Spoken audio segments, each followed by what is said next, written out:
नमस्कार बच्चों, आज हम पढ़ेंगे संस्कृत में सर्वनाम परिचय। ठीक है, जिस तरह से इंग्लिश में हम प्रोनाउंस पढ़ते हैं उसी तरह से संस्कृत में प्रोनाउंस को सर्वनाम कहते हैं। आपके पास कोई भी किताब हो उसमें जब भी अगर सर्वनाम का पाठ आता है तो आप ये वीडियो देखेंगे तो आपको समझ में आ जाएगी। जैसे कि मेरे पास ये किताब है दिव्यांजलि संस्कृत पाठमाला। इस पाठमाला में पाठ चार में हमारा सर्वनाम परिचय दिया गया है। उसको समझने के लिए पहले ये सर्वनाम के बेसिक्स रूल्स समझने बहुत ज़रूरी हैं। अगर आपने इनको समझ लिया तो आपको कोई भी किताब हो उसमें कोई भी पाठ हो सर्वनाम के ऊपर तो आपको वो डाउट्स बिल्कुल क्लियर हो जाएंगे। ठीक है, तो हम बात कर रहे हैं प्रोनाउंस की। प्रोनाउंस आपने पढ़ रखे हैं इंग्लिश में, छोटी क्लासेस में आप पढ़ते आ रहे हो नाउन्स और प्रोनाउंस। प्रोनाउंस क्या होते हैं? The words which we use in place of nouns are known as pronouns. ठीक है, प्रोनाउंस को संस्कृत में कहते हैं सर्वनाम। इंग्लिश में हमने पढ़ रखा है फर्स्ट पर्सन।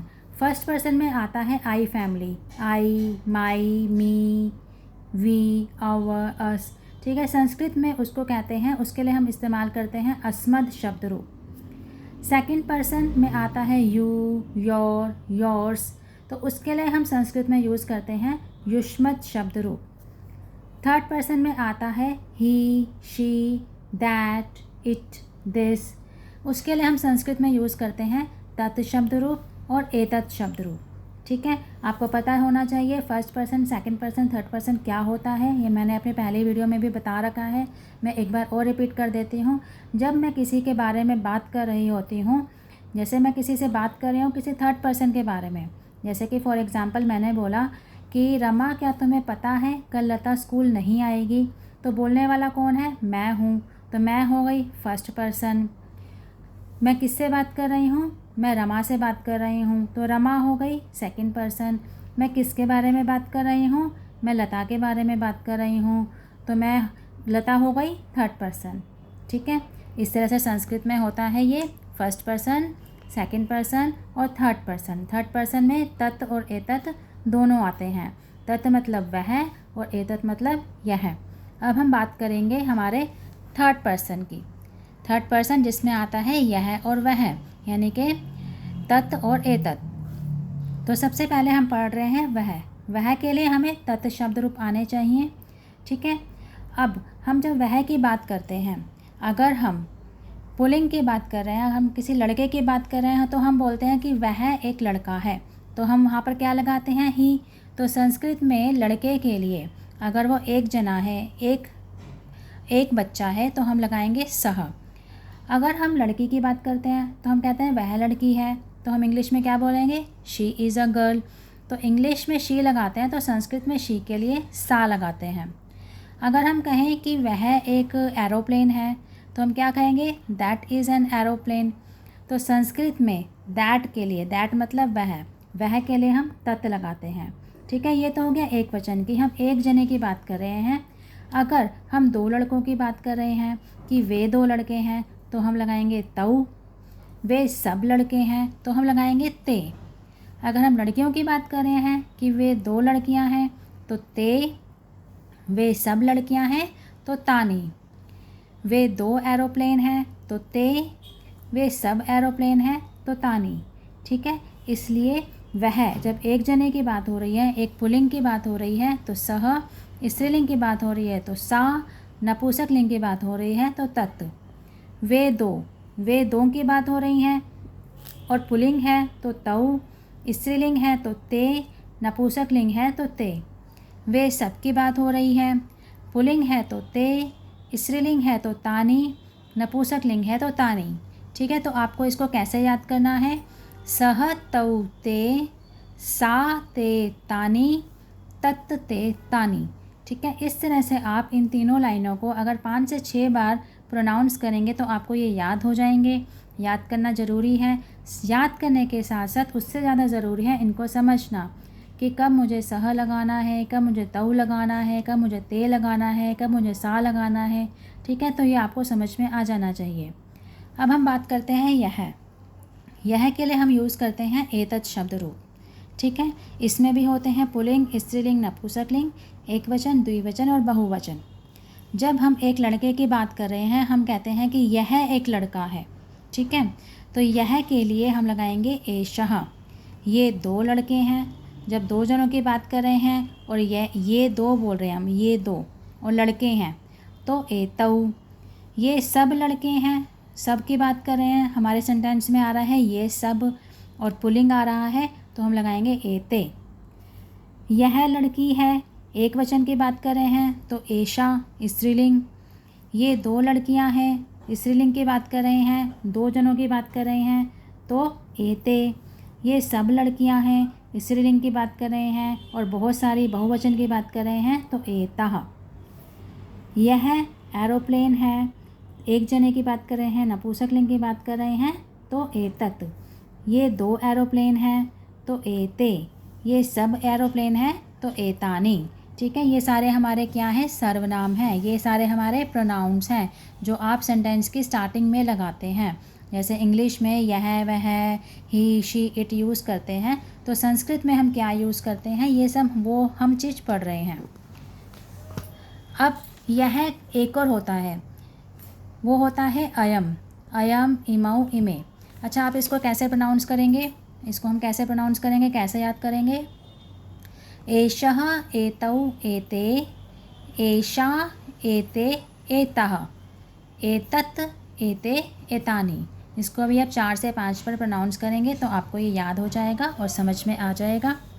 अब संस्कृत में यह है कि एक और संस्कृत होती है, वो होता है अयम। ठीक है, इसमें भी वही सब चीज़ है कि एक लड़का है, यह लड़का है तो हम अयम भी बोल सकते हैं। 2 लड़के हैं तो इमौ भी, बहुत सारे लड़के हैं तो इमे भी। ठीक है, इनका मतलब भी यही होता है, यह, ये 2, ये सब। अगर पुल्लिंग है तो ये वाली लाइन, स्त्रीलिंग है तो ये वाली लाइन, नपुंसकलिंग है तो ये वाली लाइन। इसको हम कैसे प्रोनाउंस करते हैं? अयम, इमौ, इमे, इयम, इमे, इमाः, इदम, इमे, इमानि। ठीक है, अब आप कहोगे कि ये वाला यह यूज़ करना है या फिर ये वाला यह यूज़ करना है, इनमें क्या डिफरेंस है? तो आइए डिफरेंस भी पढ़ते हैं। डिफरेंस बिटवीन एषः एंड अयम। ओके, एषः हमें कब लगाना है?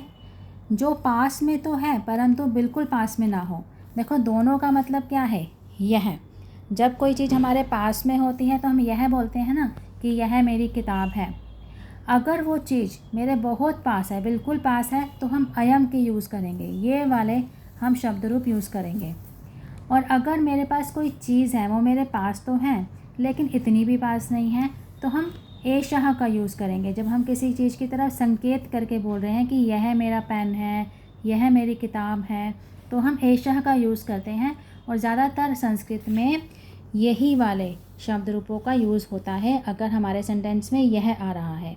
ठीक है, समझ में आ गया डिफरेंस कि जब बहुत पास है तो अयम के यूज़ करेंगे, अब जो थोड़ी सी दूर है लेकिन पास में तो है लेकिन थोड़ी सी दूर है तो ये वाला यूज़ करेंगे।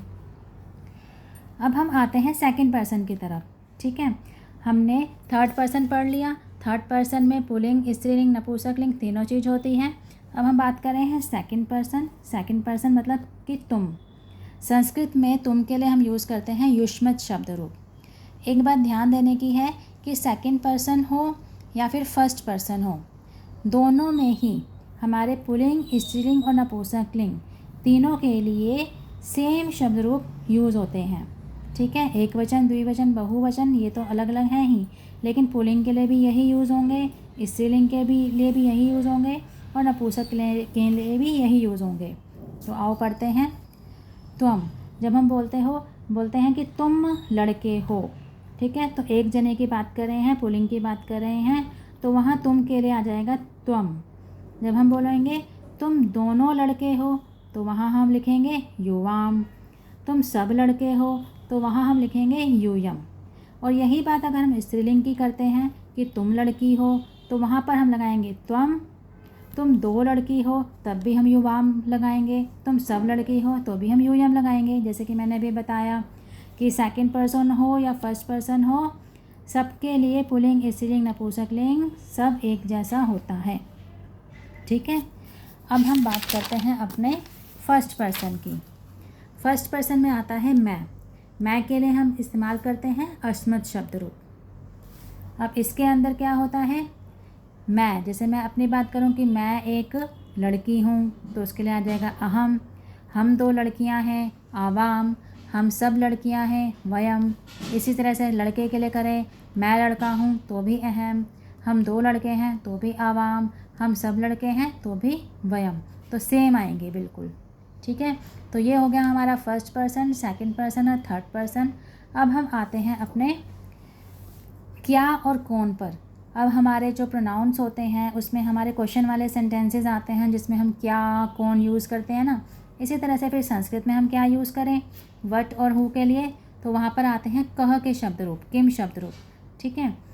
अब ये क्या होता है, इसमें पुल्लिंग, स्त्रीलिंग और नपुंसकलिंग तीनों के लिए अलग अलग होते हैं। जैसे कि अगर मैंने बोला कि अगर मैं लड़के की बात कर रही हूँ कि तुम कौन हो, तो मैं लगाऊंगी कह। तुम दोनों कौन हो, तो हम लगाएंगे कऊ। तुम सब कौन हो, तो हम लगाएंगे के, अगर हम लड़कों की बात कर रहे हैं, ठीक है। अगर हम लड़कियों की बात कर रहे हैं कि तुम कौन हो, एक लड़की है तो का। तुम दोनों कौन हो, 2 लड़की हैं तो के। तुम सब कौन हो, बहुत सारी लड़कियां हैं तो का, ठीक है। हम प्रश्न पूछ रहे हैं और हम ये बता रहे हैं कि एक है, 2 है या बहुत सारे हैं। इसी तरह से नपुंसकलिंग में हम क्या कहेंगे कि यह क्या है, तो क्या के लिए आ जाता है, देखो वहाँ पर कौन था और यहाँ पर आ जाता है मीनिंग क्या। तो यह क्या है, एक चीज़ की बात हो रही है तो किम। ये दोनों क्या हैं, अगर 2 चीज़ों की बात हो रही है तो के। ये सब क्या है, अगर बहुत सारी चीज़ों की बात हो रही है तो का नहीं, ठीक है। तो ये प्रश्न निर्माण में इस्तेमाल होते हैं ये वाले सर्वनाम। इनको कैसे प्रोनाउंस करेंगे, कह कऊ के, का के का, किम के कानी, ठीक है। अब हम बात करते हैं हमारे हेल्पिंग वर्ब्स। जो मेन हेल्पिंग वर्ब क्या होता है होता है ना हमारा हेल्प, तो उसके लिए हम अस धातु का प्रयोग करते हैं। तो इसमें क्या होता है, अस्ति स्तः संति। इसका मतलब क्या है, अगर हम कह रहे हैं कि वह खाता है, चाहे लड़का है चाहे लड़की है, वह खाता या फिर वह खाती है, तो इसमें जो अगर एक जने की बात हो रही है, चाहे वह लड़का है चाहे लड़की है, तो हम उसके लास्ट में लगाएंगे अस्ति, ठीक है। वे 2 खाती हैं, 2 जनों की बात हो रही हैं, वे 2 खाती हैं या वे दोनों खाते हैं, है आ रहा है तो हम लगाते हैं स्तः। वे सब खाते हैं या वे सब खाती हैं, तो वहाँ पर लगाते हैं संति, ठीक है। अब ये तो था प्रथम पुरुष जिसमें वह आ गया। मध्यम पुरुष जिसमें तुम आता है।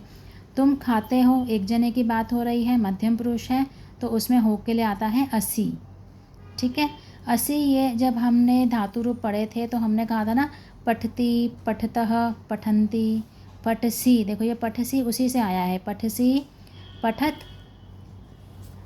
पठसी पठतः होता है ये, और पठत, पठामि, पठावः, पठामः, ठीक है।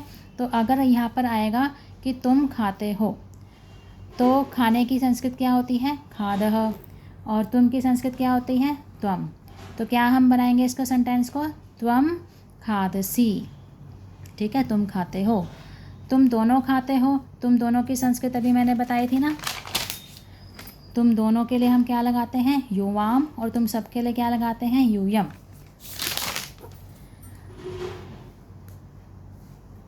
तो तुम दोनों खाते हो, तुम दोनों की संस्कृत क्या हो गई, युवाम, और खाते हो में हमें थ लगाना है, तो क्या आ जाएगा, खादतः, युवाम खादतः।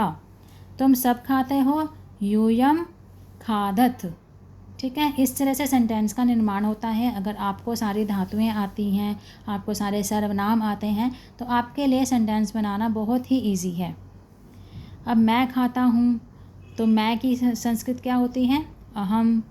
तो अस्मि में मैं खाद जोड़ दूँगी तो अहम खादामि। हम दोनों खाते हैं, अहम आवाम, आवाम खादावः। हम सब खाते हैं, अहम आवाम वयम, तो वयम खादामः, ठीक है। इस तरह से हमारे संस्कृत में सेंटेंस बना सकते हैं। अगर हमारे पास हिंदी में दे रखा है तो उसको हम हिंदी संस्कृत में ट्रांसलेट कर सकते हैं। संस्कृत में कोई हमें सेंटेंस दे रखा है तो हम उसको हिंदी में ट्रांसलेट कर सकते हैं, ठीक है। इस तरह से हमारे सर्वनाम होते हैं। इसमें हमने पढ़ा फर्स्ट पर्सन पढ़ लिया, सेकंड पर्सन पढ़ लिया, थर्ड पर्सन पढ़ लिया। तीनों में हमारे थर्ड पर्सन के अंदर पुल्लिंग, स्त्रीलिंग और नपुंसकलिंग होते हैं। एक वचन, द्विवचन, बहुवचन होते हैं। तीनों में ही एक वचन, द्विवचन, बहुवचन तो होते ही हैं तीनों पर्सन में। लेकिन हमारे फर्स्ट और सेकंड पर्सन में हमारा पुल्लिंग है, स्त्रीलिंग है या नपुंसकलिंग है, दोनों में एक जैसे होते हैं। और थर्ड पर्सन में हमारे पुल्लिंग, स्त्रीलिंग और नपुंसकलिंग के लिए अलग अलग रूल्स होते हैं। ठीक है, तो नेक्स्ट वीडियो में मैं इसी चैप्टर को कंटिन्यू रखूँगी। मैं बताऊँगी किस तरह से सेंटेंस का हम निर्माण कर सकते हैं, किस तरह से हम इन सर्वनाम का और अपनी धातुओं का और अपने पुल्लिंग, स्त्रीलिंग जो हमने संज्ञा पढ़ी थी उनका यूज़ करके हम सेंटेंस बना सकते हैं संस्कृत में। तब तक के लिए धन्यवाद।